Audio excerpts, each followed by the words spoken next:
Today, we're going to decode a really crucial concept in Indian criminal law. It's this sort of hidden line that separates a minor offense from a truly major one, and it all comes down to a number. It's often called the 7-year line. So what's the real difference between a crime and a serious crime? I mean, it's a pretty fundamental question, right? Where does a society, through its laws, actually draw the line and say, okay, this act is so harmful, so damaging, that it requires the most severe punishments we've got? Well, in the Indian Penal Code, the answer, believe it or not, often comes down to just one single number. Yep, 7. 7 years. A potential 7-year prison sentence. That's the magic number. It's this key threshold that pretty much screams serious offense. This is the point where the law's whole attitude just changes completely. It gets much tougher because it's signaling a way graver threat to all of us. Okay, so let's dig into that. What exactly is this 7-year line? Because it's way more than just a number on a page. It's a direct reflection of what we as a society think is most critical to protect. So just to be clear, when we say serious offense in this explainer, what are we talking about? Well, for our purposes, it's basically any crime under the Indian Penal Code that could land someone in prison for 7 years or more. That includes life imprisonment and even the death penalty. That's the zone we're exploring. And you know, this line wasn't just pulled out of thin air. Not at all. For decades, some of the top legal minds in the country have been debating exactly where to draw it. I mean, take a look at this. It's a Law Commission report from way back in 1967. It's all about capital punishment, and it just goes to show how long this conversation has been happening. It's these deep discussions that have shaped the very laws we're looking at today. All right, first up, let's talk about the big ones, crimes that threaten the very existence of the nation itself. As you can imagine, the law treats these with absolute severity because, well, they undermine the safety and stability of every single one of us. We're talking about some of the heaviest hitters in the entire penal code here. Things like literally waging war against the government or stirring up a mutiny, even a public official betraying their duty by letting a state prisoner escape. You see the common thread, right? They all strike right at the heart of national security. And just listen to the language directly from Section 128. It really shows you how seriously the law takes this stuff.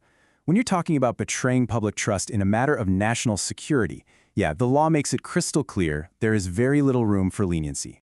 Okay, so we've talked about protecting the nation as a whole. Now let's zoom in and talk about protecting the individual. Because the law draws an equally hard line when it comes to guarding a person's life, their body, and their personal freedom. And here, you start to see a whole range of crimes that cross that 7-year line. We're talking about kidnapping, a brutal assault with a weapon, robbery, where someone could get killed, and of course, human trafficking, a truly horrific crime that just strips a person of their freedom. The punishment reflects that. But sometimes, the law is even stricter than that. Take a look at this. We're talking about armed robbery here, under Section 397. The law doesn't say the punishment is up to 7 years. No, it says the punishment shall not be less than 7 years. That's a mandatory minimum. It's the law's way of sending a crystal clear message about just how serious this crime is.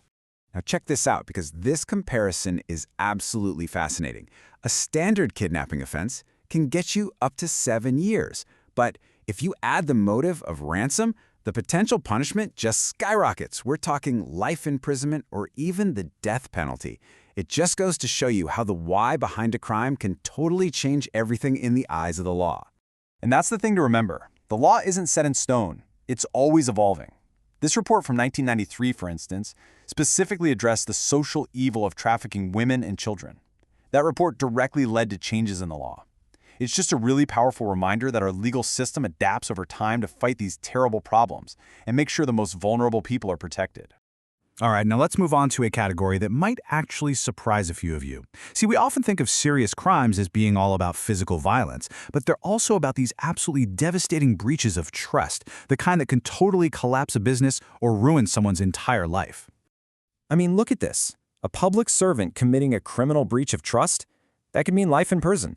Forging a will or a valuable document? Same thing, life imprisonment. Even things like falsifying accounts or trying to extort someone with death threats, they all hit that 7-year mark. See, these aren't just simple thefts. The law sees them as attacks on the very fabric of trust that our economy and society are built on. And this quote from Section 467 on forgery just drives that point home. The law literally considers forging something like a will to be as serious a violation as many violent crimes. And you might ask, why is that? Well, it's because it's all about protecting the absolute, non-negotiable integrity of our most fundamental social and financial agreements. Okay, so we've looked at crimes against the state, against individuals, and against property and trust. So let's step back for a second. What's the big picture here? What is this 7-year line really telling us about what we value as a society? Well, it really seems to boil down to these 3 core pillars. The law saves its toughest punishments for acts that threaten the state itself, for acts that violate our personal safety and our freedom, and for acts that completely destroy the trust we need to have a functioning society and economy. And really, that's the main takeaway. That 7-year line isn't just a number.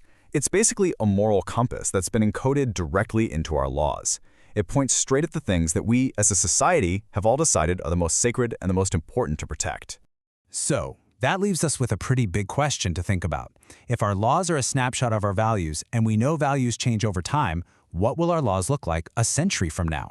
I mean, which of today's punishments might seem way too harsh? And what new crimes, things we're just starting to grapple with, like cybercrime or AI or environmental destruction, might one day carry a 7-year sentence? Definitely something to chew on.